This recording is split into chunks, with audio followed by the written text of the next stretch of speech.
കൈക്കൂലി കേസിൽ പിടിയിലായ IOC deputy general manager Alex മാത്യുവിനെ സസ്പെൻഡ് ചെയ്തു എന്നുള്ളതാണ്. അലക്സ് മാത്യുവിനെതിരെ അന്വേഷണം നടത്താനും IOC തീരുമാനിച്ചിരിക്കുന്നു. വിവരങ്ങളുമായി കൊച്ചിയിൽ നിന്ന് സഹിൻ ആന്റണിയാണ് ചേരുന്നത്. സഹിൻ, ഒടുവിൽ IOCയുടെ നടപടി എത്തിയിരിക്കുന്നു. ഇപ്പോൾ കൂടുതൽ പരിശോധനകൾ ഇദ്ദേഹത്തിന്റെ വീട്ടിൽ നടക്കുകയും ചെയ്തിരിക്കുകയാണ്. കൃത്യമായ രേഖകൾ കിട്ടിയിട്ടുണ്ടോ അന്വേഷണ ഉദ്യോഗസ്ഥർക്ക്? എന്തൊക്കെയാണ് വിവരങ്ങൾ?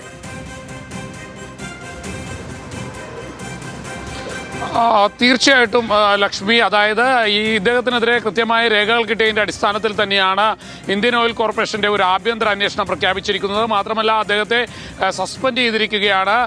ഈ കേസുമായി ബന്ധപ്പെട്ടുകൊണ്ട് വിജിലൻസ് കൃത്യമായ വിവരങ്ങൾ ഇന്ത്യൻ ഓയിൽ കോർപ്പറേഷൻ്റെ ഉന്നത അധികാരികളെ അറിയിച്ചിരുന്നു. ഇതേ തുടർന്നാണ് ഇപ്പോൾ DGM ആയിട്ടുള്ള അലക്സ് മാത്യുവിനെ സസ്പെൻഡ് ചെയ്തത്.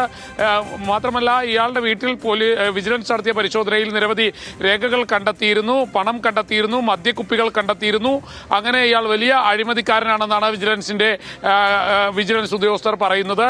മാത്രമല്ല സംസ്ഥാനത്താകമാനം കുഴപ്പക്കാരായിട്ടുള്ള ഉദ്യോഗസ്ഥരെ നിരീക്ഷിച്ചതിൽ പ്രധാനി അലക്സ് മാത്യു തന്നെയായിരുന്നു. ഇയാൾക്കെതിരെ നിരവധി പരാതികൾ ഉണ്ടായിരുന്നു.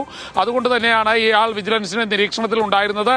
ഇന്നലെ പണം വാങ്ങാനായി തിരുവനന്തപുരത്ത് എത്തിയപ്പോഴാണ് അലക്സ് മാത്യു പിടിയിലാകുന്നത്. തുടർന്ന് ഇയാളുടെ വീട്ടിലും ഓഫീസിലുമായി 8 മണിക്കൂറോളം നടത്തിയ പരിശോധനയിലാണ് നിരവധി രേഖകളടക്കം പിടികൂടുന്നത്. ഇപ്പോൾ അലക്സ് മാത്യുവിനെ IOC ഇന്ത്യൻ ഓയിൽ കോർപ്പറേഷന്റെ ഉന്നത അധികാരികൾ സസ്പെൻഡ് ചെയ്തിരിക്കുകയാണ്. ലക്ഷ്മി, കഴിഞ്ഞ ദിവസം കൈക്കൂലി വാങ്ങുന്നതിനിടെയാണ് ഇയാൾ പിടിയിലാകുന്നത്. 2 ലക്ഷം രൂപ കൈക്കൂലി വാങ്ങുന്നതിനിടെ നേരത്തെയുള്ള വിവരത്തിന്റെ അടിസ്ഥാനത്തിലായിരുന്നു വിജിലൻസിന്റെ ഈ ഒരു പരിശോധന.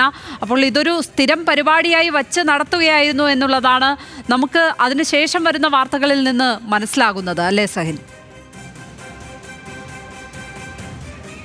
തീർച്ചയായിട്ടും ലക്ഷ്മി, ഇന്നലെ വിജിലൻസ് SP പറഞ്ഞത് കേരളത്തിൽ കുഴപ്പക്കാരായിട്ടുള്ള ചില ഉദ്യോഗസ്ഥർ വിജിലൻസിന്റെ നിരീക്ഷണത്തിലുണ്ട്.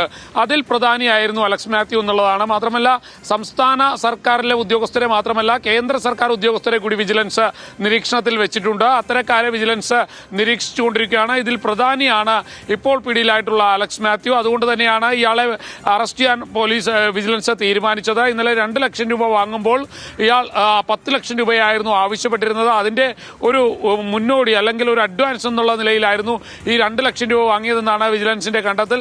എന്തായാലും അലക്സ് മാത്യുവിനെതിരെ കൃത്യമായ നിരീക്ഷണവും ഒപ്പം തന്നെ കൃത്യമായ പരാതികൾ ലഭിച്ചതിന്റെ അടിസ്ഥാനത്തിലാണ് വിജിലൻസ് ഇയാളെ പിടികൂടിയത്.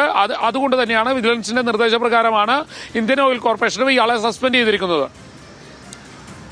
ഏതായാലും അഴിമതിക്കാരായ ഉദ്യോഗസ്ഥർ കരുതിയിരിക്കുക എന്നുള്ള ഒരു സന്ദേശം തന്നെയാണ് ഈ നടപടിയിലൂടെ വിജിലൻസ് ഇപ്പോൾ നൽകിയിരിക്കുന്നത്. കൊച്ചിയിൽ നിന്ന് സഹിൻ ആന്റണിയാണ് വാർത്തയുടെ വിവരങ്ങൾ പങ്കുവച്ചത്.